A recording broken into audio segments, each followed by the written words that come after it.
ನಮಸ್ಕಾರ ಸ್ನೇಹಿತರೆ ಅಗ್ರಿಕಲ್ಚರ್ ಬಗ್ಗೆ ನಾವು ತಿಳ್ಕೊಬೇಕಾಗತ್ತೆ. Very important.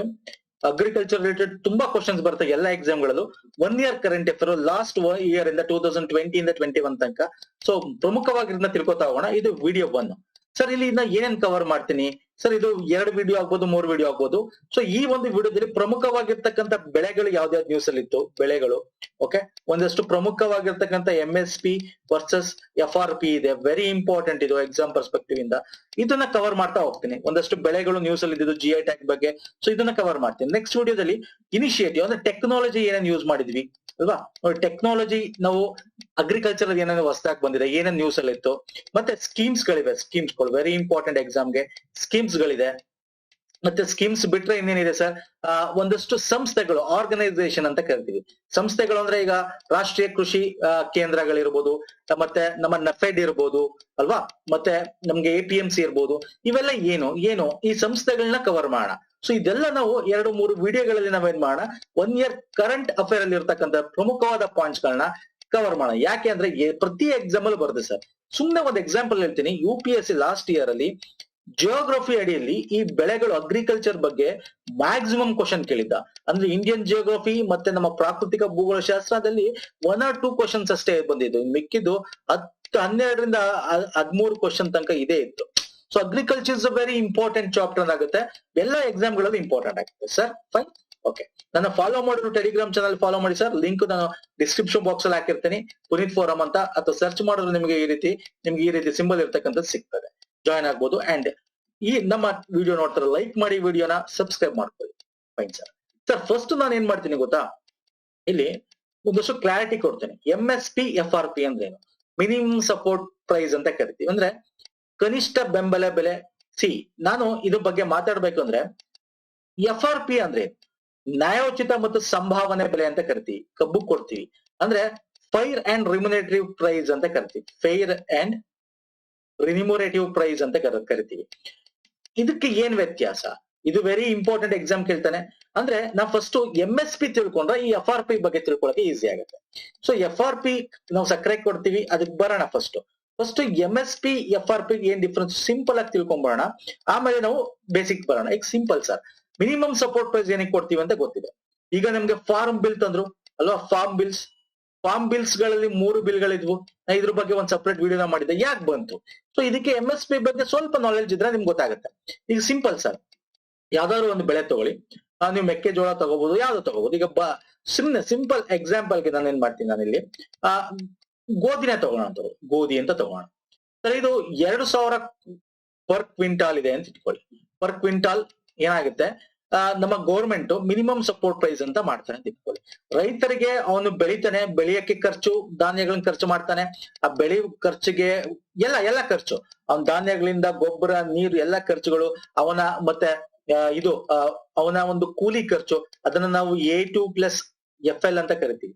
Okay, A2 + FL ಅಂತ ಕರಿತೀವಿ. ಇಲ್ಲಿ C2 ಅಂತ ನಾವು ಬರುತ್ತೆ, ಅದನ್ನ ಡಿಸ್ಕಸ್ ಮಾಡ್ತೀನಿ, ಈ ವಿಡಿಯೋದಲ್ಲಿ ಡಿಸ್ಕಸ್ ಮಾಡ್ತೀನಿ ಏನು ಅಂತ. ಸೊ ಇದನ್ನೆಲ್ಲ ಒಂದು ತಗೊಂಡು ಏನ್ ಮಾಡ್ತೀವಿ ನಾವು, MSP ನ ಮಿನಿಮಮ್ ಸಪೋರ್ಟ್ ಪ್ರೈಸ್ ನ ಮಾಡ್ತೀವಿ. ಈಗ ಇದನ್ನ ಬೆಳೆಯಕ್ಕೆ ರೈತನಿಗೆ ಒಂದು 1500 ರೂಪಾಯಿ ಖರ್ಚಾಗಿರುತ್ತೆ ಅಂತ ಇಟ್ಕೊಳ್ಳಿ ಪರ್ ಕ್ವಿಂಟಾಲ್ಗೆ. ನಾವ್ 2000 ಕೊಡ್ತಾ ಇದೀವಿ. ಓಕೆ, ಮಾರ್ಕೆಟಿಗೆ ಬರ್ತಾನೆ, APMC ಮಂಡಿಗೆ ಬರ್ತಾನೆ, ಮಾರ್ಕೆಟಿಗೆ ಬರ್ತಾನೆ ಅಲ್ವಾ. ಅಲ್ಲಿ ಅವನಿಗೆ ಏನಾಗ್ಬೋದು, 1200 ರೂಪಾಯಿಗೆ ಸಿಗ್ಬೋದು, 1000 ರೂಪಾಯಿಗೆ ಸಿಗ್ಬೋದು. ಓಕೆ, ಅದ್ ಡಿಪೆಂಡ್ಸ್ ಅಂದ್ರೆ ಮಾರ್ಕೆಟ್ ರೇಟು, ಅವೈಲಬಿಲಿಟಿ, ಮತ್ತೆ ಕನ್ಸ್ಯೂಮರ್ ಉಪಯೋಗರು ಎಷ್ಟು ಜನ ಇದ್ರೆ ಅದ್ರ ಮೇಲೆ, ಅಥವಾ 1700 ರೂಪಾಯಿಗೆ ಸಿಗ್ಬೋದು. ಆದ್ರೆ ಇಲ್ಲಿ ಪ್ರಮುಖವಾಗಿ, ಅಥವಾ ಇನ್ನೂ ಜಾಸ್ತಿ ಕೂಡ ಹೋಗ್ಬೋದು. ಇಲ್ಲಿ ಏನು ಅಂದ್ರೆ ಅರ್ಥ ಏನು ಅಂತಂದ್ರೆ, ಇವನ್ಗೆ ಇಲ್ಲಿ ಲಾಸ್ ಆಗ್ತಾ ಇದೆ. ಪ್ರತಿಯೊಂದಕ್ಕೂ ನಾವು ಬೆಳೆಗೂ MSP ಘೋಷಣೆ ಮಾಡಕ್ಕಾಗಲ್ಲ.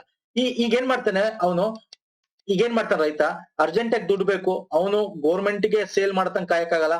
ಅರ್ಧ ಏನ್ ಮಾಡ್ಬೋದು, APMC ಕೊಟ್ಬಿಡ್ಬೋದು. ಆಯ್ತಾ, 1700 ರೂಪಾಯಿ ಕೊಟ್ಬಿಡ್ಬೋದು. ಇನ್ನ ಅರ್ಧ ಇಟ್ಕೋಬಹುದು, ಬೆಲೆ ಬರತಂಕ ಸರ್ಕಾರಕ್ಕೆ ಮಾರ್ಬೋದು. ಇಲ್ಲಿ ಸರ್ಕಾರಕ್ಕೆ ಪ್ರತಿಯೊಬ್ಬ ರೈತ ಮಾರಕ್ಕಾಗಲ್ಲ. ಫಾರ್ ಎಕ್ಸಾಂಪಲ್, ಈಗ ಪಂಜಾಬ್ ಮತ್ತೆ ಹರಿಯಾಣದಲ್ಲಿ ತುಂಬಾ ಈ ಫಾರ್ಮ್ ಬಿಲ್ ಬಗ್ಗೆ ಸ್ಟ್ರೈಕ್ ಆಗ್ತದೆ. ಯಾಕೆ? ಅಲ್ಲಿನ ರೈತರು ಮಾರ್ತಾರೆ. ಯಾಕಂದ್ರೆ ಅಲ್ಲಿ ದೊಡ್ಡ ದೊಡ್ಡ ರೈತರು ಮತ್ತೆ ಶ್ರೀಮಂತ ರೈತರಿಗೆ ಇದು ತುಂಬಾ ಬೇಗ ಸಿಗುತ್ತೆ, ಸಣ್ಣ ಪುಟ್ಟ ರೈತರಿಗೆ ಸಿಗಲ್ಲ. ಇಲ್ಲೇನಾಗುತ್ತೆ, ಅವ್ನು ಮಾರಕ್ಕಾಗ್ಲಿಲ್ಲ, ಲಾಸ್ ಅಲ್ಲೇ ಮಾರಬೇಕು ಅಲ್ವಾ. ಸೊ ಈಗ ಅವ್ನ್ ಲಾಸ್ ಆಗುತ್ತೆ ಅಂತ ಹೇಳಿ ಏನ್ ಮಾಡ್ಬೋದು, ಸರ್ಕಾರ ಇನ್ನು ಈ MSP ನ ರೈಸ್ ಮಾಡ್ತಾ ಹೋಗುತ್ತೆ. ಪ್ರತಿ ಈಗ ನೋಡಿ ನಾವು ಲಾಸ್ಟ್ 10 ವರ್ಷದಿಂದ ನೋಡ್ತಾ ಬಂದ್ರೆ ಈ 2,000 ರೂಪಾಯಿ ಇರೋದು 2,500 ಆಗಿರ್ಬೋದು, 3,000 ಆಗಿರ್ಬೋದು, ಆತರ ಜಾಸ್ತಿ ಆಗ್ತಾ ಹೋಗುತ್ತೆ. ಸರ್ ಈ ಜಾಸ್ತಿ ಮಾಡ್ತಾ ಹೋದ್ರೆ ಏನಾಗುತ್ತೆ ಗೊತ್ತಾ, ಸಿಂಪಲ್ ಆಗಿ ಅರ್ಥ ಮಾಡ್ಕೊಳ್ಳಿ. MSP ರೇಟ್ ಜಾಸ್ತಿ ಆದ್ರೆ ಏನಾಗುತ್ತೆ, ನಮಗೆ ಈಗ ಫಾರ್ ಎಕ್ಸಾಂಪಲ್ ಈ ಜಾಸ್ತಿ ಆದಾಗ ಏನಾಗುತ್ತೆ, ಸರ್ಕಾರ ಈ ರೇಟ್ ಕೊಟ್ಟು ಕೊಂಡ್ಕೊಳುತ್ತೆ ರೈತನಂತ ಅಲ್ವಾ, ಈ ರೇಟ್ ಕೊಟ್ಟು ಕೊಂಡ್ಕೊಳ್ಳುತ್ತೆ. ಇದನ್ನ ಯಾಕೆ ಕೊಂಡ್ಕೊಡ್ತಾರೆ, ಫುಡ್ ಕಾರ್ಪೊರೇಷನ್ ಆಫ್ ಇಂಡಿಯಾ ಇದೆ, ಕೊಂಡ್ಕೊಳ್ಳುತ್ತೆ ಅಲ್ವಾ, ತನ್ನ ದಾಸ್ತಾನಲ್ಲಿ ಶೇಖರಣೆ ಮಾಡುತ್ತೆ. ಈ ನಮ್ಮ ಹೆಂಗ್ ಹಂಚುತ್ತೆ, ಈ ನ್ಯಾಯಬೆಲೆ ಅಂಗಡಿ ಮುಖಾಂತರ ಹಂಚುತ್ತೆ, ನ್ಯಾಯಬೆಲೆ ಅಂಗಡಿ ಮುಖಾಂತರ ಅದು ಓಕೆ. ಇಲ್ಲಿ ಏನಾಗ್ತಾ ಹೋಗುತ್ತೆ ಅಂದ್ರೆ, ಈ ಜಾಸ್ತಿ ಖರ್ಚು ಮಾಡ್ತಾ ಇದ್ರೆ ಇದಕ್ಕೇನೆ ದುಡ್ಡು, ಇದ್ರ ಬೆಲೆ ಜಾಸ್ತಿ ಆಗ್ತಾ ಇದ್ರೆ ಹಣದುಬ್ಬರ ಜಾಸ್ತಿ, ಇನ್ಫ್ಲೇಷನ್ ಅಂದ್ರೆ ಎಲ್ಲ ರೇಟ್ ಕೂಡ ಜಾಸ್ತಿ ಆಗುತ್ತೆ, ಸಾಮಾನ್ಯ ಬೆಳೆಗಾರಿಗೂ ರೇಟ್ ಜಾಸ್ತಿ ಆಗ್ತಾ ಹೋಗುತ್ತೆ. ಅರ್ಥ ಆಗ್ತಿದೆಯಲ್ಲ? ಹಾಗಾಗಿ ಏನಾಗುತ್ತೆ, ಇಲ್ಲಿ ಜಾಸ್ತಿ ಕೊಡ್ತಾ ಹೋದ್ರೆ MSP ರೇಟ್ ಜಾಸ್ತಿ ಮಾಡ್ತಾ ಹೋದ್ರೆ ಬೆಲೆಗಳು ಜಾಸ್ತಿ ಆಗ್ತಾ ಹೋಗುತ್ತೆ. ಮತ್ತೆ ಇನ್ನೊಂದು ಪಾಯಿಂಟ್, ಸರ್ಕಾರಕ್ಕೆ ಎಲ್ಲಾ ಧಾನ್ಯಗಳನ್ನ ಕೊಂಡ್ಕೊಳಕ್ಕಾಗಲ್ಲ. ಈಗ ಫಾರ್ ಎಕ್ಸಾಂಪಲ್ ಸಿಂಪಲ್ ಹೇಳ್ತೀನಿ, 1,00,000 ಕೋಟಿ ಉತ್ಪಾದನೆ ಆಗಿದ್ರೆ ಅಷ್ಟು ಕೊಂಡ್ಕೊಳಕ್ಕಾಗಲ್ಲ. ಅದ್ರಲ್ಲಿ 30% ಕೊಂಡ್ಕೋಬಹುದು, 40% ಕೊಂಡ್ಕೋಬಹುದು, ಎಲ್ಲ ಕೊಂಡ್ಕೊಂಡು ಶೇಖರಣೆ ಎಲ್ಲಿ ಮಾಡಕ್ ಇರಕ್ಕಾಗುತ್ತೆ ಸರ್ ಅಲ್ವಾ? ಸೊ ಹಾಗಾಗಿ ಸರ್ಕಾರ ಫಾರ್ಮ್ ಬಿಲ್ ತಂದಿದ್ದು. ಈ ಫಾರ್ಮ್ ಬಿಲ್ ಅಲ್ಲಿ ಏನ್ ಹೇಳ್ತಾ ಇತ್ತು, ಈ ಒಂದು MSP ಏನಿದೆ ಸರ್, ಅವರು ಈ MSP ಬಗ್ಗೆ ಮಾತಾಡ್ಲಿಲ್ಲ. ಬಟ್ ಅವ್ರ ಏನ್ ಹೇಳಿದ್ರು, ಈ ರೈತ ಆ APMC ಮಂಡಿ ಎಲ್ಲ ಎಲ್ ಬೇಕಾದ್ರೂ ಸೇಲ್ ಮಾಡ್ಬೋದು ಅವನು. ಮತ್ತೆ ಇಲ್ಲಿಗೆ ಏನಾಯ್ತು, ಕಾಂಪಿಟೇಷನ್ ಬರಕ್ ಸ್ಟಾರ್ಟ್ ಆಯ್ತು. ಕಾಂಪಿಟೇಷನ್ ಅಂದ್ರೇನು, ನಮ್ಮ ಪ್ರೈವೇಟ್ ಸೆಕ್ಟರ್ ನ ತಗೊಬಂದ್ರು ಇದನ್ನ ಕೊಂಡ್ಕೊಳಕ್ಕೆ, ಪ್ರೈವೇಟ್ ಸೆಕ್ಟರ್ ನ. ಸೊ ಇವಾಗ ಕಾಂಪಿಟೇಷನ್ ಜಾಸ್ತಿ ಆದಾಗ ರೇಟ್ ಜಾಸ್ತಿ ಆಗುತ್ತೆ. ಅಂದ್ರೆ ರೇಟ್ ಅಂತಂದ್ರೆ ಕಾಂಪಿಟೇಟರ್, ಇವರು ಪ್ರೈವೇಟ್ ನವ್ರು ಬರ್ತಾರೆ, ಅವರು ಕೂಡ ದುಡ್ಡಿರುತ್ತೆ, ಎಲ್ಲ ಗೌರ್ಮೆಂಟ್ ಮಾಡಕ್ಕಾಗಲ್ಲ. ಸೊ ಹಾಗಾಗಿ ಈ MSP ಬಗ್ಗೆ ನ್ಯೂಸ್ ಅಲ್ಲಿ ಇತ್ತು. ಅರ್ಥ ಆಯ್ತಲ್ಲ MSP ಏನು ಅಂತ? ಈ FRP ಇದೆಯಲ್ಲ, FRP ನಾವು ಶುಗರ್ ಕೊಡ್ತೀವಿ, MSP ಬೇರೆದಕ್ಕೆ ಕೊಟ್ರೆ, ನಮ್ಮ ಬೇರೆ ಒಂದು ಕಾಳು ಧಾನ್ಯಗಳು ಕೊಟ್ರೆ ಶುಗರ್ಗೆ FRP ಅಂತ ಕೊಡ್ತೀವಿ. ಈ ಶುಗರ್ಗೆ FRP ಅಂತ ಕೊಡ್ತೀವಲ್ಲ ಸರ್, ಇದು ಹೆಂಗ್ ಸ್ಟಾರ್ಟ್ ಆಯ್ತು ನಿಮ್ಗೆ ಗೊತ್ತಿದೆ? ಶುಗರ್ ಕೇನ್ ಬೆಳೀತಾ ಇದ್ರೆ ರೈತರಿಗೆ ನಿಮ್ಗೆ ಗೊತ್ತಿರುತ್ತೆ ಶುಗರ್ಗೂ ಮತ್ತು ಈ MSPಗೂ ಏನ್ ಡಿಫ್ರೆನ್ಸ್ ಅಂತ. ಈಗ ನ್ಯೂಸ್ ಅಲ್ಲಿ ಯಾಕೆ ಇತ್ತು ಅಂದ್ರೆ, ಈ FRP ಜೊತೆಗೆ ಶುಗರ್ಗೂ ಕೂಡ MSP ಕೊಡ್ತಾ ಇದೀವಿ ಸರ್, ಶುಗರ್ಗೂ ಕೂಡ MSP ಕೊಡ್ತಾ ಇದೀವಿ. ಬರ್ತೀನಿ ಇಲ್ಲಿಗೆ ಬರ್ತೀನಿ. ಇಲ್ಲಿಗೆ ಬರಕ್ಕಿಂತ ಮುಂಚೆ MSP ಬಗ್ಗೆ ಒಂದಷ್ಟು ಡೀಟೇಲ್ ತಿಳಿಸ್ತೀನಿ. ಯಾಕೆಂದ್ರೆ ಈ MSP ನ ಯಾರು ಮಾಡ್ತಾರೆ, ಈ MSP ಬೆಲೆ ಯಾವಾಗ್ಲೂ, ಈಗ ಬೆಲೆ ರೈತಂಗೆ 1,500 ರೂಪಾಯಿ ಖರ್ಚಾಗ್ತದ್ರೆ ಅದರ 1.5% ಅಷ್ಟು, ಅಂದ್ರೆ 1.5% ಕಿಂತ ಜಾಸ್ತಿ, 1 ಪಾಯಿಂಟ್ ಅಂದ್ರೆ 105% ಅಂತ ಅರ್ಥ. ಅರ್ಥ ಆಯ್ತಲ್ಲ, 150% ಅಂತ ಅರ್ಥ. ಅಂದ್ರೆ ಈ ಬೆಲೆಗಿಂತ 1.5% ಅಷ್ಟು ಜಾಸ್ತಿ ಮಾಡಿ ಕೊಂಡ್ಕೋಬೇಕು. ಸೊ ಈ ಬೆಲೆ ನಿಗದಿ ಮಾಡೋರು ಯಾರು, commission for agriculture cost and prices ಅಂತ, CACP ಅಂತ ಕರಿತೀವಿ. Commission for agriculture and cost and prices ಅಂತ ಕರಿತೀವಿ. ಓಕೆ, CACP ಅಂದ್ರೆ ನ್ಯಾಯೋಚಿತ ಮತ್ತು ಸಂಭಾವನೆ ಬೆಲೆ ಕೇಂದ್ರ ಸರ್ಕಾರದ್ದು ಇದನ್ನ ಘೋಷಿಸಿದ್ದು. ಕೃಷಿ ವೆಚ್ಚ ಮತ್ತು ಬೆಳೆಗಳ ಆಯೋಗ ಅಂತಿದೆ. Commission for agriculture cost and prices ಅಥವಾ ಕೃಷಿ ವೆಚ್ಚ ಮತ್ತು ಬೆಳೆಗಳ ಆಯೋಗ ಅಂತಕ್ಕಂಥದ್ದು ಇದನ್ನ ಘೋಷಣೆ ಮಾಡ್ತಕ್ಕಂಥದ್ದು. ಇದ್ರ ಬಗ್ಗೆ ಡೀಟೇಲ್ ಆಗಿ ನಾನು ಈಗ ತಿಳಿಸ್ತಾ ಹೋಗ್ತೀನಿ. ಸರ್ MSP ನ ನಾವು ಯಾರ್ಯಾರು ಕೊಡ್ತೀವಿ? MSP ನ ನಾವು ಕೊಡ್ತೀವಿ, ಸಿರಿಧಾನ್ಯಗಳು ಕೊಡ್ತೀವಿ. ಇಲ್ಲಿ ಇಂಗ್ಲಿಷ್ ಅಲ್ಲಿ ಕೊಟ್ಟಿದ್ದೇನೆ, ಸೆರೆಲ್ಸ್ ಅಂತ ಕರಿತೀವಿ, ಪಲ್ಸಸ್ ದ್ವಿದಳ ಧಾನ್ಯಗಳು ಅಥವಾ ಬೇಳೆ ಕಾಳುಗಳು ಅಂತ ಕರೀಬಹುದು ಅಲ್ವಾ. ಮತ್ತೆ ಆಯಿಲ್ ಸೀಡ್ಸ್, ಎಣ್ಣೆ ಕಾಳುಗಳು ಇರಬಹುದು. ಇಲ್ಲಿ ವಿಧಗಳು ಕೊಟ್ಟಿದ್ದೀನಿ, ಯಾಕಂದ್ರೆ 2019 ಅಲ್ಲಿ ಅನ್ಕೋತೀನಿ, 18 ಅಲ್ಲಿ ಡೈರೆಕ್ಟ್ ಕ್ವಶನ್ UPSC ಮತ್ತೆ UPSC ಕೇಳಿದ್ದ, ಕೆಳಗಿನ ಯಾವ ಬೆಳೆಗೆ ನಾವು MSP ಕೊಡಲಾಗುವುದಿಲ್ಲ ಅಥವಾ ಕೊಡುತ್ತೇವೆ ಅಂತ ಯಾವ್ದೋ ಒಂದು ಕ್ವಶನ್ ಕೇಳಿದ್ದ. ಸೊ ಹಾಗಾಗಿ ಈ ಬೆಳೆಗಳು ತುಂಬಾ ಇಂಪಾರ್ಟೆಂಟ್. 25+ ಗಿಂತ ಜಾಸ್ತಿ ಬೆಳೆಗಳಿಗೆ ನಾವು ಕೊಡ್ತಾ ಬರ್ತಾ ಇದೀವಿ. ಇಲ್ಲಿ ಹತ್ತಿಗಾಗಿರ್ಬೋದು, ಸೆಣಬು ಆಗಿರ್ಬೋದು, ತೆಂಗಿನಕಾಯಿಗಾಗಿರ್ಬೋದು, DS ಕಬ್ಬುಗೆ ನ್ಯಾಯ ಮತ್ತು ಸಂಭಾವನೆ ಬೆಲೆ FRP ಕೊಡ್ತೀವಿ. ಈಗ ಅದನ್ನ MSPಗೂ ತಂದಿದೀವಿ. ಇದನ್ನ ಡಿಸ್ಕಸ್ ಮಾಡ್ತೀನಿ ನಾನು. ಫಸ್ಟ್ MSP ಡಿಸ್ಕಸ್ ಮಾಡ್ಬೋಣ. ಸರ್ MSP ನ ಹೆಂಗ್ ಕೊಡ್ತೀವಿ? ಸಿಂಪಲ್ ಸರ್, MSP ಗೆ ಒಂದು ಕ್ಯಾಲ್ಕುಲೇಟ್ ಮಾಡಕ್ಕೆ ಒಂದಷ್ಟು ಫಾರ್ಮುಲಾಗಳಿದೆ. ಆ ಫಾರ್ಮುಲಾಗಳು ತುಂಬಾ ಡಿಫಿಕಲ್ಟ್, ಅದು ಬಗ್ಗೆ ತಿಳ್ಕೊಳ್ಳೋದು ಬೇಡ. ಇಲ್ಲಿ MSP ನ ಹೆಂಗ್ ಮಾಡ್ತೀವಿ ಅಂದ್ರೆ, ಅವ್ರು ಉತ್ಪಾದನೆ ಏನ್ ಮಾಡ್ತಾರೆ, ಒಂದಷ್ಟು ಪಾಯಿಂಟ್ಸ್, ಇನ್ಪುಟ್ ಬೆಲೆ, ಅವರು ಕೊಂಡ್ಕೊಳ್ಳೋ ಬೆಲೆ, ಅವರು ಕೊಂಡ್ಕೊಂಡು ಬೆಳೆದ ಔಟ್ಪುಟ್ ಬೆಲೆ, ಅದರ ಸಮಾನತೆ ಏನು, ಮಾರುಕಟ್ಟೆಯಲ್ಲಿ ಹೆಂಗಿದೆ ಬೆಲೆ ಪ್ರವೃತ್ತಿ, ಅಂದ್ರೆ ಬೇಡಿಕೆ ಹೆಂಗಿದೆ, ಪೂರೈಕೆ ಹೆಂಗಿದೆ, ಅಸಮಾನತೆ ಬೆಳೆ ಅಸಮಾನತೆ ಹೆಂಗಿದೆ, ಅಂದ್ರೆ ಅಂತರ್ ಬೆಳೆ ಅಸಮಾನತೆ ಹೆಂಗಿದೆ, ಕೈಗಾರಿಕೆಯಲ್ಲಿ ಅದನ್ನ ಪ್ರೊಸೆಸಿಂಗ್ ಮಾಡಿದ್ರೆ ಅದರ ವೆಚ್ಚ ಏನಿದೆ, ಮತ್ತೆ ಜೀವನದ ವೆಚ್ಚ, ನಮ್ಮ ಎಕ್ಸ್ಪೆಂಡಿಚರ್, ಜನಗಳ ಎಕ್ಸ್ಪೆಂಡಿಚರ್ ಜೀವನ ವೆಚ್ಚ ಹೆಂಗಿದೆ, ಅಂತಾರಾಷ್ಟ್ರೀಯ ಬೆಲೆ ಪರಿಸ್ಥಿತಿಯನ್ನು ಇವೆಲ್ಲ ಕನ್ಸಿಡರ್ ಮಾಡ್ತಾರೆ ಸರ್, ಇವೆಲ್ಲ ಕನ್ಸಿಡರ್ ಮಾಡ್ತಾರೆ. ಈ ಪಾಯಿಂಟ್ಸ್ ಎಲ್ಲ ವೆರಿ ಇಂಪಾರ್ಟೆಂಟ್ ಎಕ್ಸಾಮ್ಗೆ. ಓಕೆ, ನೋಡಿ ಇಲ್ಲಿ ನೀವು ನೋಡ್ಬೋದು, ಇಲ್ಲಿ ಯಾವುದೇ ವೆಜಿಟೇಬಲ್ ಗೆ ಒಂದು MSP ಕೊಟ್ಟಿಲ್ಲ, ಮಿನಿಮಮ್ ಸಪೋರ್ಟ್ ಪ್ರೈಸ್, ಕನಿಷ್ಠ ಬೆಂಬಲ ಬೆಲೆ ಕೊಟ್ಟಿಲ್ಲ. ಆದ್ರೆ ಕೇರಳ ಸರ್ಕಾರ ಫಸ್ಟ್ ಟೈಮ್ ಇಂದ ಕಂಟ್ರಿಯಲ್ಲಿ ಫಸ್ಟ್ ಸ್ಟೇಟ್ ಆಗಿದೆ ವೆಜಿಟೇಬಲ್ಸ್ ಗೆ ತರಕಾರಿ ಕೂಡ ಕೊಟ್ಟಿದೆ. ಇದನ್ನು ಕೂಡ ಎಕ್ಸಾಮ್ ಅಲ್ಲಿ ಬರ್ಬೋದು. Okay fine. ಇದು ಬಿಟ್ರೆ ನಮ್ಗೆ 2018ರಲ್ಲಿ ಒಂದಷ್ಟು MSP ಬಗ್ಗೆ ಚೇಂಜ್ ಮಾಡ್ತಾರೆ. ಅಂದ್ರೆ ಎಷ್ಟು ಕೊಡಬೇಕು? 1.5 ಪಟ್ಟಷ್ಟು ಕೊಡಬೇಕು. 100 ರೂಪಾಯಿ ಖರ್ಚು ಮಾಡ್ತಾ ಇದ್ರೆ ಅದರ 1.5 ಪಟ್ಟು ಅಂತಂದ್ರೆ 250 ರೂಪಾಯಿ ಅಷ್ಟು ನಿಮ್ಗೆ ಕೊಡಬೇಕು. ಯಾಕಂದ್ರೆ ಅವನಿಗೂ ಲಾಭ ಬೇಕಲ್ಲ ಅಲ್ವಾ? ಸೊ ಇಲ್ಲಿ ಇದನ್ನ ಕ್ಯಾಲ್ಕುಲೇಟ್ ಮಾಡೋದು CACP. CACP ಕೇಳ್ತಾನೆ ಎಕ್ಸಾಮ್ ಅಲ್ಲಿ, ಕೇಳಿದ್ದನ್ ಕೂಡ ಯಾವ ಸಂಸ್ಥೆ ಇದು ಕ್ಯಾಲ್ಕುಲೇಟ್ ಮಾಡಿ ಇದು ಆ ಒಂದು ಬೆಲೆ ನಿಗದಿ ಮಾಡಿ ಸರ್ಕಾರಕ್ಕೆ ಶಿಫಾರಸು ಮಾಡುತ್ತೆ, ಕ್ಯಾಬಿನೆಟ್ ಅದನ್ನ ಅಪ್ರೂವ್ ಮಾಡುತ್ತೆ. ಅರ್ಥ ಆಯ್ತಲ್ಲ? ಇಲ್ಲಿ 1.5 ಬೆಲೆ ಅಷ್ಟು ಪಟ್ಟು ಕೇಳಬಹುದು ಎಕ್ಸಾಮ್ ಎಷ್ಟು ಪಟ್ಟು ಕೊಡ್ತಾರೆ ಅಂತ. 1.5 ಪಟ್ಟು ಅಥವಾ 1.5 ಪಟ್ ಅಷ್ಟು ಜಾಸ್ತಿ ಕೊಡ್ತಾರೆ. ಓಕೆ, ಇಲ್ಲಿ 2 ರೀತಿ ಇದೆ, ತುಂಬಾ ಇಂಪಾರ್ಟೆಂಟ್ ಇದು. A2 ಮತ್ತು FL ಆಧಾರ ಮಾಡಿ ತಗೋತಾರೆ. A2 ಮತ್ತೆ FL ಅಂದ್ರೆ ಏನು?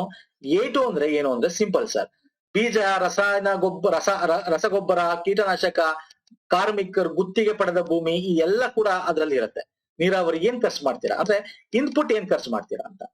F2 ಅಂದ್ರೆ ಏನು ಅಂದ್ರೆ, F2 ಅಂದ್ರೆ ಕುಟುಂಬ ಕಾರ್ಮಿಕರ, ನಿಮ್ಮದ್ ನೀವು ದುಡ್ಡು ಹಾಕೊಂಡಿರಲ್ಲ, ನಿಮ್ಮ ಕುಟುಂಬದಿಂದ ಒಂದ್ 10 ಜನ ಇದ್ರೆ 5 ಜನ ಇದ್ರೆ ಕೆಲಸ ಮಾಡಿರ್ತೀರಾ, ಅದನ್ನ ನೀವು ಕ್ಯಾಲ್ಕುಲೇಟ್ ಮಾಡ್ಕೊಂಡಿರಲ್ಲ. ಸೊ ಅದನ್ನು ಸೇರಿ ನಿಮ್ಮ ಕುಟುಂಬದ ಸೇರಿ ಅದು ಸೇರಿ ಕ್ಯಾಲ್ಕುಲೇಟ್ ಮಾಡ್ತಕ್ಕಂಥದ್ದು. ಇಲ್ಲಿ C2 ನ ತಗೊಳಲ್ಲ. C2 ಅಂದ್ರೆ ಏನು ಸರ್ ಅಂದ್ರೆ, C2 ಅಂದ್ರೆ ತುಂಬಾ ಅದು ವಾಸ್ಟ್ ಅಂತಂದ್ರೆ ಏನು ಅಂದ್ರೆ, ಈಗ ನೀವು ಲೋನ್ ಮಾಡಿ ತಗೊಂಡ್ಬಂದಿದ್ರೆ ಆ ಲೋನ್ಗೆ ಬಡ್ಡಿ ಇರುತ್ತೆ, ಅಥವಾ ನೀವು ಬಾಡಿಗೆ ಕೊಟ್ಟಿದ್ರೆ ಆ ಬಾಡಿಗೆ ಕೊಡ್ತಕ್ಕಂಥದ್ದು ದುಡ್ಡಿರುತ್ತೆ, ಬಾಡಿಗೆ ರೆಂಟ್ ಪೇ ಮಾಡೋದು. ಸೊ ಈ ಎಕ್ಸ್ಟ್ರಾ ಕಾಸ್ಟ್ ಗಳನ್ನ ತಗೊಂಡಿರಲ್ಲ. ಅದು ಮೇನ್ ಏನು ಇನ್ಪುಟ್ ಏನ್ ಹಾಕಿರ್ತಾರೆ ಅದ್ರ ಬಗ್ಗೆ, ಕಾರ್ಮಿಕರ ಒಂದು ಇದ್ ಬಗ್ಗೆ ನಿಮ್ಮ ಕಾರ್ಮಿಕ, ಇದು A2 ಪ್ಲಸ್ FL ಅಂತ ಕರಿತೀವಿ. ಸೊ ಇದನ್ನ ತಗೊಂಡು ಅವ್ರು ಏನ್ ಮಾಡ್ತಾರೆ ಕ್ಯಾಲ್ಕುಲೇಟ್ ಮಾಡಿದ್ರು ಸರ್. ಅರ್ಥ ಆಯ್ತಲ್ಲ? This is most important. MSP ಬಗ್ಗೆ ಫೈನ್. ಸೊ MSP ಬಗ್ಗೆ ಆದ್ಮೇಲೆ ನಾನು ಫಸ್ಟ್ FRP ಬರ್ತೀನಿ ಸರ್. ಇಲ್ಲಿ ಸಕ್ಕರೆಗೆ ಏನ್ ನ್ಯೂಸ್ ಅಲ್ಲಿ ಇತ್ತು ಅಂದ್ರೆ, ಸಕ್ಕರೆಗೆ ಇವಾಗ 2018 ಈಚೆಗೆ ಏನ್ ಮಾಡಿದ್ದಾರೆ, MSP ಕೂಡ ಸ್ಟಾರ್ಟ್ ಮಾಡಿದ್ದಾರೆ. ಸೊ MSP ಯಾರಿಗೆ ಕೊಡ್ತಾರೆ ಅಂದ್ರೆ ಸಿಂಪಲ್ ಆಗಿ ಹೇಳ್ತೀನಿ, FRP ಇರೋದು ನೋಡಿ, FRP ಇರೋದು ಇದೆಯಲ್ಲ, ಫೈರ್ ಅಂಡ್ ರಿಮ್ಯುನರೇಟಿವ್ ಪ್ರೈಸ್ ಅಂದ್ರೆ ನ್ಯಾಯೋಚಿತ ಬೆಲೆ ಅಂತ. ಇದು ತುಂಬಾ ಹೆಚ್ಚು ನಮಗೆ ಇವ್ರಿಗೆ ಸಿಗುತ್ತೆ, ಯಾರ ರೈತರಿಗೆ ಸಿಗುತ್ತೆ. ಸಿಂಪಲ್. ಇದು ಯಾವಾಗ ಬಂತು? 2010ರಲ್ಲಿ ಏನಾಗುತ್ತೆ ಸರ್, ಈ ಕ್ಲಾಶಸ್ ಜಾಸ್ತಿ ಆಗುತ್ತೆ. ರೈತರಿಗೆ ಸಾಲ ಸಿಗ್ತಾ ಇರಲ್ಲ, ಅವ್ರು ಕೊಟ್ಟಿರೋ ದುಡ್ಡು ಸಿಗ್ತಾ ಇರಲ್ಲ ಶುಗರ್ ಕಂಪನಿಯಿಂದ. ಆಗ 2010ರಲ್ಲಿ ಏನಾಗುತ್ತೆ, ರಂಗರಾಜನ್ ಕಮಿಟಿ ಮಾಡ್ತಾರೆ. ರಂಗರಾಜನ್ ಕಮಿಟಿ. ಸೊ ಇವನ್ ಶಿಫಾರಸಿನ ಮೇರೆಗೆ ಇವರೊಂದಷ್ಟು ಪಾಯಿಂಟ್ ಕೊಡ್ತಾರೆ. 70% ಏನ್ ಲಾಭ ಬರುತ್ತೆ ಶುಗರ್ ಪ್ರೊಡ್ಯೂಸ್ ಆಗಿ ಮಾರಾಟ ಮಾಡಿದಾಗ, ಆ 70% ಲಾಭ ರೈತರಿಗೆ ಹೋಗ್ಬೇಕು, ಇನ್ ಮಿಕ್ಕಿದ 30% ಶುಗರ್ ಕಂಪನಿಗೆ ಹೋಗ್ಬೇಕು. ಇಲ್ಲಿ ಜೊತೆಗೆ ಇನ್ನೊಂದ್ ಏನ್ ಹೇಳುತ್ತೆ ಅಂದ್ರೆ, ಈ ಮೊಲಾಸಸ್ ಅಂತೆಲ್ಲ ಬಿಡುಗಡೆ ಆಗುತ್ತೆ ಅಲ್ವಾ, ಅದನ್ನ ಕರಗಿಸಿದಾಗ ಮಾಡಿದಾಗ ಬೇಡದೇ ಇರೋದು, ಇದರಿಂದ ಕೂಡ ನಾವೇನ್ ಮಾಡ್ಬೋದು, ಎಥನಾಲ್ ಆಯಿಲ್ ನ ಪ್ರೊಡ್ಯೂಸ್ ಮಾಡ್ಬೋದು. ಅಥವಾ ಮೊಲಾಸಸ್ ಎಥನಾಲ್ ಆಯಿಲ್ ಆಗಿರ್ಬೋದು, ಮೊಲಾಸಸ್ ಇಂದ ನಾವು ಶುಗರ್, ಮೊಲಾಸಸ್ ಇಂದ ನಾವು ಆಲ್ಕೋಹಾಲ್ ಕೂಡ ಮಾಡಬಹುದು ಅಲ್ವಾ. ಸೊ ಈ ಒಂದು ಪರಿಸ್ಥಿತಿಯಲ್ಲಿ ಇಲ್ಲಿಂದ ದುಡ್ಡು ಬರುತ್ತಲ್ಲ, ಈ 5% ಕೂಡ ಇದರಲ್ಲಿ ನಾವು ಏನ್ ಮಾಡ್ಬೇಕು, ರೈತರು ಕೊಡ್ಬೇಕು ಅಂತ ಹೇಳುತ್ತೆ. ಅಂದ್ರೆ ರೈತರಿಗೋಸ್ಕರ ಮಾಡಿರೋದು FRP. ಈಗ MSP ಯಾಕೆ ಬಂತು ಅಂದ್ರೆ, ಇಲ್ಲೊಂದು MSP ನ ಶುಗರ್ ಕಂಪನೀಸ್ ಗಳಿಗೆ ಮತ್ತೆ ಈ ಏಜೆಂಟ್ಸ್ ಗಳಿಗೆ ಸರ್ಕಾರ ಒಂದು ನೋಟಿಫಿಕೇಶನ್ ಕೊಟ್ಟು ಹೊರಡಿಸಿರ್ತಕ್ಕಂಥದ್ದು.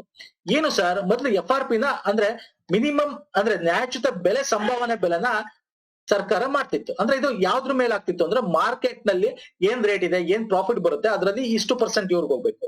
ಮತ್ತೆ ಇಲ್ಲಿ ನೋಡಿ, 14 ದಿನದ ಒಳಗೆ ಪೇಮೆಂಟ್ ಕೊಡಬೇಕು ರೈತರಿಗೆ. ಇದು ಇತ್ತು ಈ ಒಂದು ರಂಗರಾಜ್ ಕಮಿಟಿನ ಒಂದು ವರದಿ ಮೇಲೆ. ಈಗ MSP ಯಾಕೆ ಬಂತು? MSP ಯಾಕೆ ಬಂತು ಅಂದ್ರೆ, ಈಗ ಸಕ್ಕರೆಗೆ 8,440 ರೂಪಾಯಿ ಇತ್ತು ಪರ್ ಕ್ವಿಂಟಾಲ್. ಈಗ 2,850 ರೂಪಾಯಿ, ಈಗ ಒಂದು 6-7 ತಿಂಗಳಿಂದ ಓಕೆ ನ್ಯೂಸ್ ಅಲ್ಲಿ ಇತ್ತು, ರೈಸ್ ಮಾಡಿದ್ರೆ 10 ರೂಪಾಯಿ ಪರ್ ಕ್ವಿಂಟಲ್ ರೈಸ್ ಮಾಡಿದ್ದ.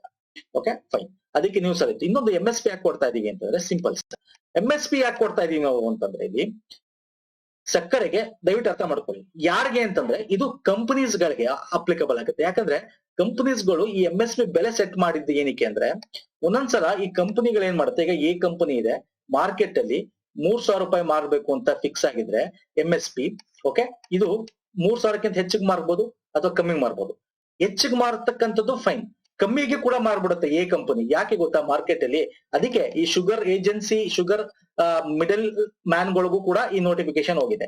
ನೀವು ಅದನ್ನ ಚೆಕ್ ಮಾಡ್ಬೇಕು ಅಂತ. ಯಾಕಂದ್ರೆ 2,700 ರೂಪಾಯಿಗೆ ಮಾರ್ಬಿಟ್ರೆ, 2,700 ರೂಪಾಯಿಗೆ ಮಾಡಿದ್ರೆ, ಆಗ ಇದ್ರಲ್ಲಿ ಬರ್ತಕ್ಕಂಥ ಪ್ರಾಫಿಟ್ ಏನಿದೆ 70% ಮಾತ್ರ ರೈತರಿಗೆ ಹೋಗುತ್ತೆ. ಓಕೆ, ಇಲ್ಲಿ ಕಮ್ಮಿ ಆದ್ರೆ ಕಮ್ಮಿ ಪ್ರಾಫಿಟ್ ರೈತರಿಗೆ ಆಯ್ತು. ಸಿಂಪಲ್ ಅಲ್ವಾ ಸರ್? ಯಾಕೆ ಕಮ್ಮಿ ಮಾರುತ್ತೆ? ಈಗ ಫಾರ್ ಎಕ್ಸಾಂಪಲ್ ನೀವು ವಿಂಟರ್ ಸೀಸನ್, ಚಳಿಗಾಲ, ಅಲ್ಲಿ ಐಸ್ ಕ್ರೀಮ್ಗಳು ಸೇಲ್ ಆಗಲ್ಲ. ಸೊ ಆ ಟೈಮಲ್ಲಿ ಏನಾಗುತ್ತೆ, ಶುಗರ್ ಕಮ್ಮಿ ಆಗುತ್ತೆ. ಆಗ ಏನ್ ಮಾಡುತ್ತೆ, ಕಮ್ಮಿ ಇದ್ರೂ ಕೂಡ ಬೆಲೆ ಮಾರ್ಬಿಡುತ್ತೆ ಯಾವ್ದೋ ಕಂಪನಿ, ಈ ಕಂಪನಿ. ಯಾಕೆ ಮಾರುತ್ತೆ? 14 ದಿನದೊಳಗೆ ಕೊಡ್ಬೇಕು ಸರ್ ಪೇಮೆಂಟ್. 14 ದಿನದೊಳಗೆ ಅವ್ರು ಕೊಟ್ಟಿದ್ದ 14 ದಿನದೊಳಗೆ ಅವ್ರು ಮ್ಯಾನುಫ್ಯಾಕ್ಚರಿಂಗ್ ಮಾಡಿ ಸಕ್ಕರೆ ಮಾಡಿ ಅವರು ಮಾರ್ಕೆಟಿಗೆ ಬಿಟ್ಟು ದುಡ್ಡನ್ನ ಕೊಡಬೇಕಾಗತ್ತೆ ರೈತರಿಗೆ. ಹಾಗೆ ಕಮ್ಮಿಗೂ ಮಾರುತ್ತೆ. ಇದನ್ನ ಚೆಕ್ ಮಾಡಕ್ಕೋಸ್ಕರ ಮಿನಿಮಮ್ ಸೆಲ್ಲಿಂಗ್ ಪ್ರೈಸ್ ಅಂತಕ್ಕಂಥದ್ನ ಏನ್ ಮಾಡಿದೆ, ಇಲ್ಲಾಂದ್ರೆ ಈ ಮಿನಿಮಮ್ ಸೆಲ್ಲಿಂಗ್ ಪ್ರೈಸ್ ಇರ್ಲಿಲ್ಲ ಅಂದ್ರೆ ಏನಾಗ್ತಾ ಇತ್ತು, ಓಕೆ, ಸಕ್ಕರೆಗೆ FRP ಇದೆ ಮತ್ತೆ ಮಿನಿಮಮ್ ಸೆಲ್ಲಿಂಗ್ ಪ್ರೈಸ್ ಇದೆ. ವೆರಿ ಇಂಪಾರ್ಟೆಂಟ್, ಎಕ್ಸಾಮ್ ಅಲ್ಲಿ ಕೇಳ್ತಾನೆ. ಯಾಕೆ ಮಾಡಿದ್ದು ಅಂದ್ರೆ ಇದನ್ನ ಚೆಕ್ ಮಾಡಕ್ಕೆ, ರೈತರ ಆದಾಯವನ್ನ ನಾವು ದ್ವಿಗುಣಗೊಳಿಸ್ಬೇಕು ಅಲ್ವಾ, ನಾವು ಟಾರ್ಗೆಟ್ ಇಟ್ಕೊಂಡಿದ್ವಿ ದ್ವಿಗುಣ ಮಾಡ್ಬೇಕು ಅಂತ. ಸೊ ಹಾಗಾಗಿ MSP ನು ಕೂಡ ತಂದಿರ್ತಕ್ಕಂಥದ್ದು. ಅರ್ಥ ಆಯ್ತಲ್ಲ, ಕಂಪ್ಲೀಟ್ ಇನ್ಫಾರ್ಮೇಶನ್ ಸಿಕ್ತು ಅಂತ ಕೊಟ್ಟಿರ್ತೀನಿ. FRP ಯಾಕೆ, MSP ಯಾಕೆ ಬಂತು ಶುಗರ್ಗೆ ಅಂತ ಎಲ್ಲ ನಮ್ಮ ಒಂದು ಕಾಯ್ದೆಗಳಿವೆ. ಈ ಕಾಯ್ದೆಗಳು ಎಷ್ಟು ಇಂಪಾರ್ಟೆಂಟ್ ಅಲ್ಲ, ಓಕೆ, ಅದಕ್ಕೆ ಅದನ್ನ ಡಿಸ್ಕಸ್ ಮಾಡಲಿಲ್ಲ, ಬಟ್ ಮೇನ್ ಪಾಯಿಂಟ್ಸ್ ನ ಡಿಸ್ಕಸ್ ಮಾಡಿ. ಅರ್ಥ ಆಯ್ತಾ ಸರ್? ಸೊ ಸಬ್ಸಿಡಿ ಬಗ್ಗೆ ಇದು ತಿಳ್ಕೊಂಡೇ ಇರಬೇಕು, ಯಾವ ಕಂಪನಿ ಯಾವ್ದು ಮಾಡುತ್ತೆ ಏನು ಎತ್ತ ಅಂತ ಡೀಟೇಲ್ ಕೊಟ್ಟಿದ್ದೀನಿ. Don't worry, PDF it will be available in my Telegram channel. ಈಗ ನ್ಯೂಸ್ ಅಲ್ಲಿ ಇದ್ದಿದ್ದ ಬೆಳೆಗಳ ವಿಧಾನಗಳು, ಬೆಳೆಗಳ ಬಗ್ಗೆ ಸ್ವಲ್ಪ ಡಿಸ್ಕಸ್ ಮಾಡಿ. ಒಂದು ಮಶ್ರೂಮ್ ನ್ಯೂಸ್ ಇತ್ತು ಸರ್, ಗುಚಿಮ್ ಅಥವಾ ಮೊರಲ್ ಅಂತ ಕರಿತೀವಿ, ಓಕೆ, ಹಣಬೆ. ಇದು GI ಟ್ಯಾಕ್ಸ್ ಸಿಗ್ಬೇಕು ಅಂತ ನಾವು ಆಗ್ತಾ ಇದೀವಿ. ಯಾಕೆಂದ್ರೆ ಇದ್ರ ಬೆಲೆ 20,000 ರೂಪಾಯಿ ಕೆಜಿ. ಹೆಂಗಿದೆ ನೋಡಿ ಬೇಜಿ. ಇದು ಎಲ್ಲಿ ಬೆಳಿತೀವಿ ಸರ್ ಈ ಮಶ್ರೂಮ್ ನ, ಎಲ್ಲಿ ಬೆಳಿತಾರೆ, ಎಲ್ಲಿ ಸಿಗುತ್ತೆ ಅಂತಂದ್ರೆ ನಮ್ಮ ಕಾಶ್ಮೀರದ ದೋಡಾ ಜಿಲ್ಲೆಯಲ್ಲಿ ಇದಕ್ಕೆ GI ಟ್ಯಾಗ್ ಪ್ರಯತ್ನ ಮಾಡ್ತಾ ಇದೆ. ಸೊ ಏನಕ್ಕೆ ಇದು ಅಂತಂದ್ರೆ ಇದ್ರ ಔಷಧಿ ಮತ್ತೆ ನಮ್ಗೆ ಇನ್ಫ್ಲಮೇಟರಿ ಅಂತ ಕರಿತೀವಿ, ಉರಿಯೂತದ ಗುಣಗಳನ್ನು ಕಮ್ಮಿ ಮಾಡ್ತಕ್ಕಂತ ಒಂದು ಸಾಮರ್ಥ್ಯ ಇದೆ ಇದು. ಇದು ಸಮಶೀತೋಷ್ಣ ಕಾಡುಗಳಲ್ಲಿ ಬೆಳಿತೀವಿ, ಕಾಶ್ಮೀರದಲ್ಲಿ ಬೆಳಿತೀವಿ. ಇದು ಅತ್ಯಂತ ದುಬಾರಿ ಹಣಬೆ ಮಶ್ರೂಮ್, ದುಬಾರಿ ಹಣಬೆ. ನೆನ್ಪಿಟ್ಕೊಳ್ಳಿ, ಎಲ್ಲಿ ಬರುತ್ತೆ, ಗುಚ್ಚಿ ಅಥವಾ ಮಾರಲ್ ಅಂತ ಇದನ್ನ ಕರಿತೀವಿ. ಇದು ಎಲ್ಲಿ ಸಿಗುತ್ತೆ, ಕಾಶ್ಮೀರ, ಜಮ್ಮು ಕಾಶ್ಮೀರದ ದೋಡಾ ಜಿಲ್ಲೆಯಲ್ಲಿ ಬೆಳಿತಾರೆ ಇದನ್ನ. ವೆರಿ ಇಂಪಾರ್ಟೆಂಟ್ ಸರ್ ಇದು ಎಕ್ಸಾಮ್ಗೆ. ನೆಕ್ಸ್ಟ್ ಬನ್ನಿ, ಸ್ಯಾಫ್ರಾನ್ ನ್ಯೂಸ್ ಅಲ್ಲಿ ಇತ್ತು. ಯಾಕೆ ನ್ಯೂಸ್ ಅಲ್ಲಿ ಇತ್ತು ಸ್ಯಾಫ್ರಾನ್? ಸ್ಯಾಫ್ರಾನ್ ಅಂದ್ರೆ ಕೇಸರಿ ಸರ್. ಹೆಚ್ಚು ಕೇಸರಿಯಲ್ಲಿ ಬರ್ತೀವಿ, ಇರಾನ್ ಅಲ್ಲಿ ಬರೀತಾರೆ. ಆಮೇಲೆ ಭಾರತದಲ್ಲಿ ನಮ್ಮ ಜಮ್ಮು ಕಾಶ್ಮೀರದಲ್ಲಿ ಬೆಳಿತೀವಿ. ಆಮೇಲೆ ಸ್ಪೇನ್ ಅಲ್ಲಿ ಬೆಳಿತೀವಿ, ಸ್ಪೇನ್ ಅಲ್ಲಿ ಅಲ್ವಾ ಸರ್. ಕೇಸರಿ ಇದೆಯಲ್ಲ, ಇದ್ರ ಬೆಲೆ ಜಾಸ್ತಿ. ಯಾಕೆ, ಎಲ್ಲಿ ಇದ್ರ ತುಂಬಾ ಪ್ರೊಸೀಜರ್ ಇದೆ ಬೆಳೆಯಕ್ಕೆ, ಅದೇ ಆದ ವಾತಾವರಣ ಇರಬೇಕು and it will take more time. So ಇಲ್ಲಿ ಏನಕ್ಕೆ ನ್ಯೂಸ್ ಅಲ್ಲಿ ಇತ್ತು ಅಂದ್ರೆ, ಈಗ ಇದನ್ನ ನಮ್ಮ ಭಾರತದಲ್ಲಿ ತಗೊಂಡ್ರೆ ಈ ನಾರ್ತ್ ಈಸ್ಟ್, ಈಶಾನ್ಯ ಭಾರತ ಅಂತ ಏನ್ ಕರಿತೀವಿ, ಇಲ್ಲೂ ಮಳೆ ಬೀಳುತ್ತೆ, ಇಲ್ಲೂ ತಂಪಾಗಿರುತ್ತೆ ಆಲ್ಮೋಸ್ಟ್ ಅಲ್ವಾ, ಇಲ್ಲಿ ಹೆಚ್ಚು ಕಾಡುಗಳಿದೆ, ಇಲ್ಲೂ ಕೂಡ ಈ ಜಮ್ಮು ಕಾಶ್ಮೀರದ ವಾತಾವರಣ ನಿರ್ಮಿಸಬಹುದು ಅಂದ್ರೆ ಆಲ್ಮೋಸ್ಟ್ ಇದೆ.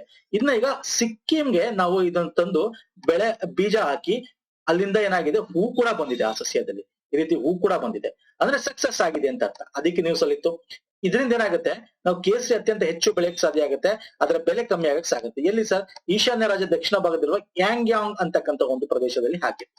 ಇದನ್ನ ಯಾರು ನೋಡ್ಕೊತಾ ಇದಾರೆ, ನೆಕ್ಟಾರ್ ಅಂತಕ್ಕಂಥದ್ದು, ಅಂದ್ರೆ north East centre for technology application and research.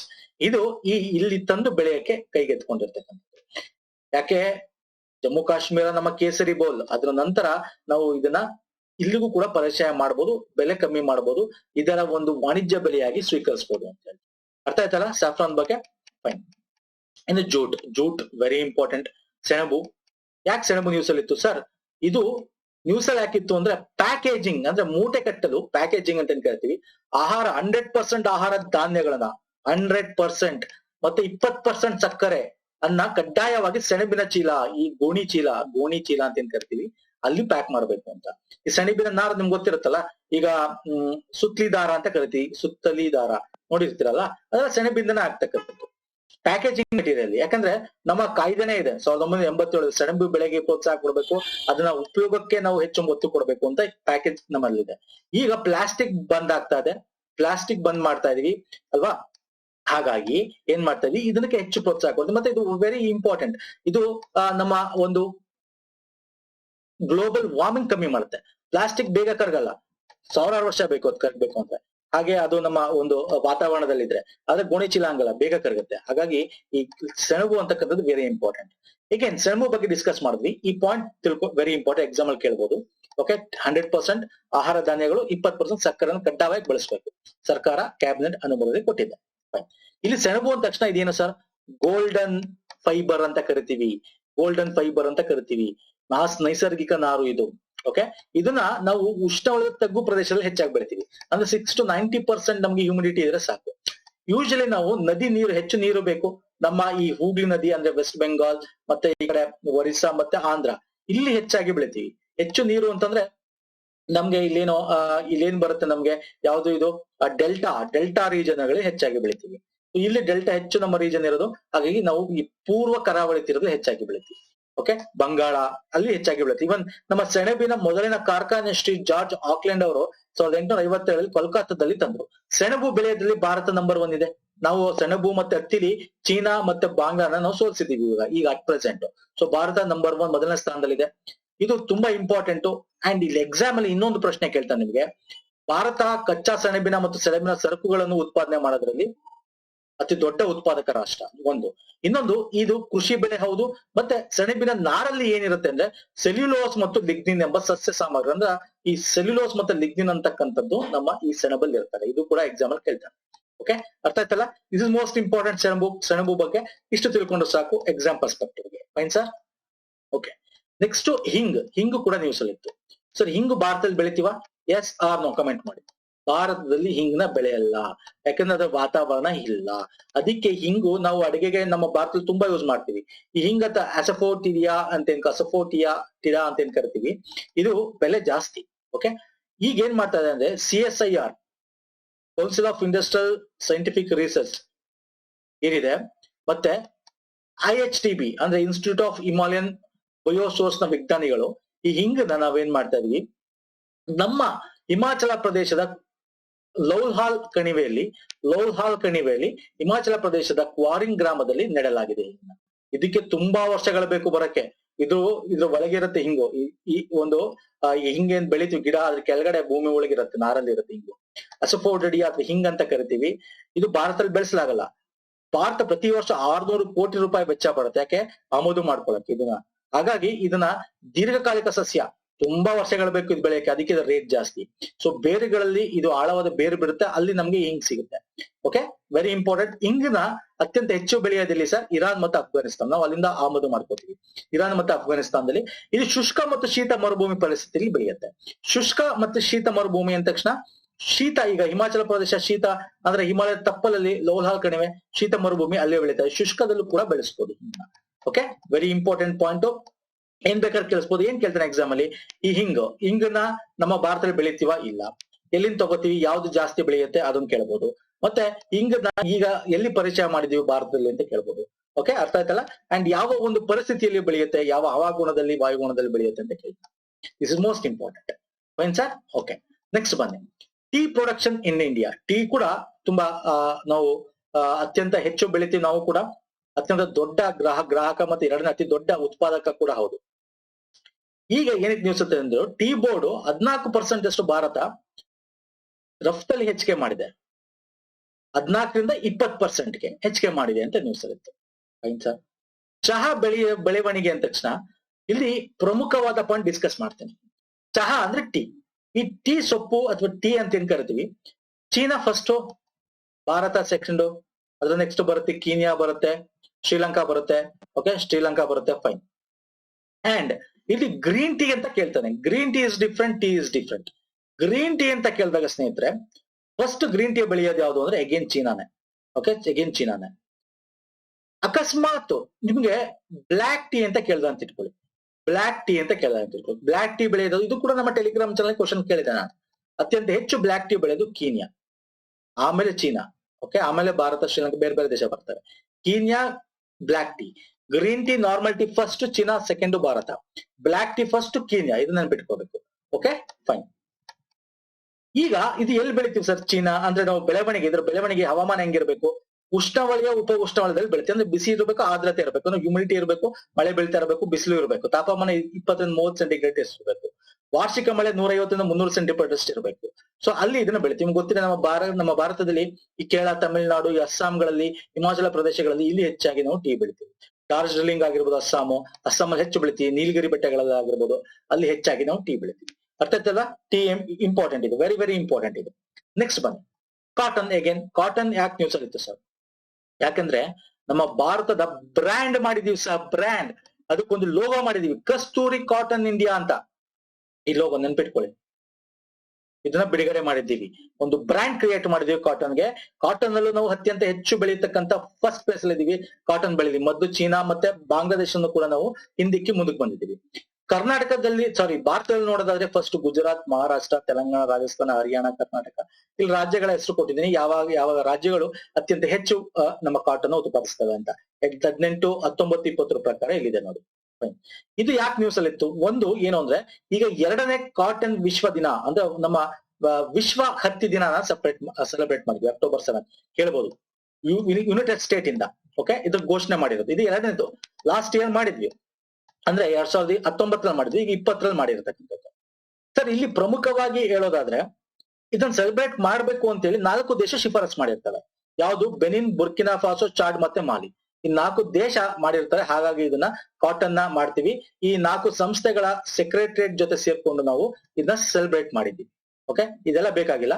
But ಯಾವಾಗ ನಾವು ಮಾಡ್ತೀವಿ ಕಾಟನ್ ಡೇ ನ ಸೆಲೆಬ್ರೇಟ್ ಮಾಡ್ತೀವಿ ಅನ್ನೋದು ಬೇಕಾಗುತ್ತೆ. And this is second one. First 2019 ಮಾಡಿದ್ವಿ. ಮತ್ತೆ ಕಸ್ತೂರಿ ಬ್ರ್ಯಾಂಡ್, ಅದಕ್ಕೆ ನ್ಯೂಸ್ ಅಲ್ಲಿ ಇತ್ತು ಕಸ್ತೂರಿ ಕಾಟನ್. ಯಾಕಂದ್ರೆ ಕಸ್ತೂರಿ ಕಾಟನ್ ಇಸ್ ವೆರಿ ಫೇಮಸ್. ಅದರ ಹೊಳಪು, ಓಕೆ, ಶೈನಿಂಗು, ಬಿಳುಪು, ಮೃದುತ್ವ, ಶುದ್ಧತೆ, ಹೊಳಪು, ಇದಕ್ಕೆ ವೆರಿ ಫೇಮಸ್. ಇದು ಅತ್ಯಂತ ಸೂಪರ್ ಆಗಿರ್ತಕ್ಕಂಥ ಬ್ರ್ಯಾಂಡ್ ನಮ್ಮ ಭಾರತದಲ್ಲಿ ಬೆಳಿತಕ್ಕಂಥ ಕಸ್ತೂರಿ ಬ್ರ್ಯಾಂಡ್ ಅಂತ ಮಾಡಿದೀವಿ. ಇದರಿಂದ ರಫ್ತು ಕೂಡ ಹೆಚ್ಚಿಗೆ ಆಗುತ್ತೆ. ಒಂದು ಬ್ರ್ಯಾಂಡ್ ಕ್ರಿಯೇಟ್ ಆದಾಗ ರಫ್ತು ಕೂಡ ನಾವು ಹೆಚ್ಚಿಗೆ ಮಾಡಬಹುದು. Okay, very important. ಇನ್ ಎಲ್ಲಿ ಬೆಳಿತೀವಿ, ಎಲ್ಲಿ ನಿಮ್ಗೆ ಗೊತ್ತಿದೆ, ಅದ್ರ ಬಗ್ಗೆ ಎಕ್ಸ್ಪ್ಲೇನ್ ಮಾಡೋದೇ ಬೇಕಾಗಿಲ್ಲ. ಕಪ್ಪು ಮಣ್ಣಲ್ಲಿ ಹೆಚ್ಚಾಗಿ ಬೆಳೆಯುತ್ತೆ. ನಮ್ಮ ಲಿಸ್ಟ್ ಕೂಡ ನಾನು ಹೇಳ್ಕೊಟ್ಟಿದ್ದೀನಿ ಯಾವ ರಾಜ್ಯದಲ್ಲಿ ಹೆಚ್ಚಾಗಿ ಬೆಳಿತೀವಿ ಅಂತ. ಸೊ ಹಾಗಾಗಿ ಇಷ್ಟು ತಿಳ್ಕೊಂಡ್ರೆ ದಟ್ಸ್ ಮೋರ್ ದನ್ ನಾವು. ಇನ್ನು ಬೆಳೆಯಬೇಕಂದ್ರೆ ಎಲ್ಲಿ ಬೆಳಿತೀವಿ? ಖಾರಿಫ್ ಬೆಳೆಯಾಗಿ ಬೆಳಿತೀವಿ. 21 ಡಿಗ್ರಿಯಿಂದ 30 ಡಿಗ್ರಿ ಸೆಂಟಿಗ್ರೇಡ್ ನಡುವೆ ಇದನ್ನ ಏಕರೂಪ ಬೆಳೆಯಾಗಿ ನಾವು ಬೆಳಿತಾ ಹೋಗ್ತೀವಿ. Fine sir. Okay, next pulses ಅಂದ್ರೆ ಬೇಳೆಕಾಳುಗಳು ಬರ್ತೀನಿ. ಸರ್ ಇವತ್ತಿನ ವಿಡಿಯೋದಲ್ಲಿ ಬರೀ ಬೆಳೆಗಳ ಬಗ್ಗೆ ಡಿಸ್ಕಸ್ ಮಾಡ್ತೀನಿ, ಕರೆಂಟ್ ನ್ಯೂಸ್ ಅಲ್ಲಿ ಏನೇನಿತ್ತು ಅಂತ. ನೆಕ್ಸ್ಟ್ ವಿಡಿಯೋ ವೆರಿ ಇಂಪಾರ್ಟೆಂಟ್ ಆಗಿರುತ್ತೆ. ಸ್ಕೀಮ್ಸ್ ಮತ್ತೆ ಟೆಕ್ನಾಲಜಿ ಮತ್ತೆ ಸಂಸ್ಥೆಗಳು ಏನೇನ್ ನ್ಯೂಸ್ ಅಲ್ಲಿ ಇತ್ತು ಅದ್ರ ಬಗ್ಗೆ ಡಿಸ್ಕಸ್ ಮಾಡ್ತೀನಿ. ಈಗ ಬೆಳೆಗಳು, ಬೇಳೆಕಾಳುಗಳು ಅಥವಾ ಪಲ್ಸಸ್ ಅಥವಾ ದ್ವಿದಳ ಧಾನ್ಯಗಳು ಅಂತ ಕರೀತಾರೆ. ದ್ವಿದಳ ಧಾನ್ಯಗಳು. ಈ ದ್ವಿದಳ ಧಾನ್ಯಗಳ ಬಗ್ಗೆ ನೋಡೋದಾದ್ರೆ ಯಾಕೆ ನ್ಯೂಸ್ ಅಲ್ಲಿ ಇತ್ತು? ಸರ್ ಫೆಬ್ರವರಿ 10 ನಾವು ದ್ವಿದಳ ಧಾನ್ಯ ಪಲ್ಸಸ್ ನ ಡೇ ಆಗಿ ಸೆಲೆಬ್ರೇಟ್ ಮಾಡ್ತೀವಿ. ಯುನೈಟೆಡ್ ನೇಷನ್ಸ್ ಅದನ್ನ ಆಲ್ರೆಡಿ ಘೋಷಣೆ ಮಾಡಿದೆ. ಪ್ರತಿ ವರ್ಷ ಫೆಬ್ರವರಿ 10ನೇ ತಾರೀಕು ನಾವು ಅದನ್ನ ಸೆಲೆಬ್ರೇಟ್ ಮಾಡ್ತೀವಿ. ಇದು ಯುನೈಟೆಡ್ ನೇಷನ್ ಜನರಲ್ ಅಸೆಂಬ್ಲಿ ಏನಿದೆ, ವಿಶ್ವಸಂಸ್ಥೆ ಜನರಲ್ ಅಸೆಂಬ್ಲಿ 2016 ಕೂಡ ದ್ವಿದಳ ಧಾನ್ಯಗಳ ವರ್ಷ ಅಂತ ಕೂಡ ಮಾಡಿತ್ತು. ಸೆರಲ್ಸ್ ಅಂದ್ರೆ ನಾವು ಸಿರಿಧಾನ್ಯಗಳ ಬಗ್ಗೆ ನಾನು ಆಲ್ರೆಡಿ ಮಾಡಿದ್ದೀನಿ ಅಲ್ವಾ? ಸಿರಿಧಾನ್ಯಗಳ ಬಗ್ಗೆ ಹೇಳಿದ್ದೀನಿ ನಾನು ಪ್ರೀವಿಯಸ್ ವಿಡಿಯೋಗಳಲ್ಲಿ. 2023 ಸಿರಿಧಾನ್ಯಗಳ ವರ್ಷ ಆಗಿ ನಾವು ಘೋಷಣೆ ಮಾಡಿದ್ದೀವಿ. ಭಾರತ ಒಂದು ಶಿಫಾರಸ್ ನಮ್ಮನ್ನ ಮಾಡ್ಕೊಂಡು, ಅಂದ್ರೆ ಅದನ್ನ ಅಕ್ಸೆಪ್ಟ್ ಮಾಡ್ಕೊಂಡು ಯುನೈಟೆಡ್ ನೇಷನ್ ಅದನ್ನ ಘೋಷಣೆ ಮಾಡಿದೆ. ಈಗ 2016 ಸೆಲೆಬ್ರೇಟ್ ಮಾಡಿದ್ವಿ. ಈಗ ಪ್ರತಿ ವರ್ಷ ಕೂಡ ನಾವು ಫೆಬ್ರವರಿ 10 ದ್ವಿದಳ ಧಾನ್ಯಗಳ ದಿನಗಳ ಸೆಲೆಬ್ರೇಟ್ ಮಾಡ್ತೀವಿ. ಈ ವರ್ಷದ ಥೀಮ್ ಏನು ಫೆಬ್ರವರಿ 10 ಅಂದ್ರೆ ಲವ್ ಪಲ್ಸಸ್ ಅಂತಕ್ಕಂಥದ್ದು. ಲವ್ ಪಲ್ಸಸ್ ಅಂತಕ್ಕಂಥದ್ದು ಆ ವಿಷಯ ಈ ವರ್ಷದ ಥೀಮ್. ಓಕೆ, ಇದು ವೆರಿ ಇಂಪಾರ್ಟೆಂಟ್ ಸರ್. ಈ ಒಂದು ಸಿರಿಧಾನ್ಯ ಅಥವಾ ಈ ಬೇಳೆಕಾಳುಗಳು, ದ್ವಿದಳ ಧಾನ್ಯಗಳು ಅಂತ ಏನ್ ಕರೆದು ವೆರಿ ಇಂಪಾರ್ಟೆಂಟ್. ಯಾಕೆ ಮುಖ್ಯಾಂಶಗಳು ವೆರಿ ಇಂಪಾರ್ಟೆಂಟ್ ಅಂತಂದ್ರೆ ಇದು ನಾವು ಭಾರತ ದೇಶದಲ್ಲಿ ನೋಡಿ ತುಂಬಾ ಬೆಳಿತೀವಿ. ನಾವು ಸ್ವಯಂ ಪೂರ್ಣತೆ ಅಂದ್ರೆ ನಾವು ಆಟೋನಮಸ್, ನಾವು ಬೇರೆ ದೇಶದ ಮೇಲೆ ಇದ್ರ ಬಗ್ಗೆ ಜಾಸ್ತಿ ಡಿಪೆಂಡ್ ಆಗಿಲ್ಲ. ಕಾಳುಗಳು, ಬೇಳೆಗಳ ಬಗ್ಗೆ ನೋಡೋದಂದ್ರೆ ವಿಶ್ವದ ಒಟ್ಟು ದ್ವಿದಳ ಧಾನ್ಯಗಳ ಉತ್ಪಾದನೆ ಭಾರತ 23% ಅಷ್ಟು, ಆಲ್ಮೋಸ್ಟ್ 25% ಅನ್ಕೋಬಹುದು. ಒಂದು ಕ್ವಾರ್ಟರ್ ಅಷ್ಟು ನಾವೇ ಬೆಳಿತೀವಿ. ಓಕೆ, ನಮ್ಮ ಟನ್ ಕೂಡ 5-6 ವರ್ಷಗಳ ನೋಡಿದ್ರೆ ಉತ್ಪಾದನೆ 140ರಿಂದ 240 ಲಕ್ಷ ಟನ್ಗೆ ಹೆಚ್ಚಿಗೆ ಹೋಗಿದೆ.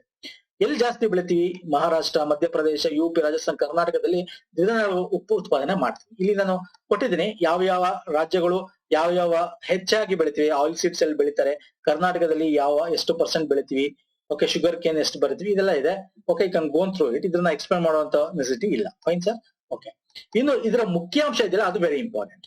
ಈಗ ಬೇಳೆಕಾಳು, ದ್ವಿದಳ ಧಾನ್ಯ ಅಂದ್ರೆ ಬೇಳೆಗಳು, ಕಾಳುಗಳು, ಬಟಾಣಿ, ಮಸೂರ, ಬೀನ್ಸ್ ಕಾಳುಗಳು, ಸೋಯಾಬೀನ್ ಆಗಿರ್ಬೋದು, ಕಡಲೆಕಾಯಿ, ಇವೆಲ್ಲ ಈ ಅಡಿಯಲ್ಲಿ ಬರುತ್ತೆ. ಇದು ನಮ್ಗೆ ತುಂಬಾ ಇಂಪಾರ್ಟೆಂಟ್. ಹೌದು, ಪೌಷ್ಟಿಕಾಂಶ ಇರುತ್ತೆ, ಪ್ರೋಟೀನ್ ಮೌಲ್ಯಗಳಿಂದ ಸಮೃದ್ಧವಾಗಿರುತ್ತೆ ಅಲ್ವಾ? ಅದಕ್ಕೆ ಮಕ್ಕಳಿಗೆ ಎಲ್ಲ ಮಿಕ್ಸ್ಡ್ ಕಾಳುಗಳ ಒಂದು ಮಾಡಿ ಒಂಥರ ಫಾರೆಕ್ಸ್ ಸೆರಲಾಕ್ಸ್ ತರ ಕೊಡ್ತಾರೆ ಅಲ್ವಾ? ಕೊಡ್ತಾರೆ. Very important. ಮತ್ತೆ ಇದು ಏನಕ್ಕೆ ಇಂಪಾರ್ಟೆಂಟ್ ಅಂದ್ರೆ ನಮ್ಮ ದ್ವಿದಳ ಧಾನ್ಯಗಳು ನಮ್ಮ ಸಸ್ಟೈನಬಲ್ ಡೆವಲಪ್ಮೆಂಟ್ ಗೊತ್ತಲ್ಲ, ಸಸ್ಟೈನಬಲ್ ಡೆವಲಪ್ಮೆಂಟ್ ಗೋಲ್ SDG 230 ಒಂದು ಗುರಿ ನಾವು ಮುಟ್ಟಕ್ಕೂ ಕೂಡ ಇದು ಇಂಪಾರ್ಟೆಂಟ್ ಆಗುತ್ತೆ.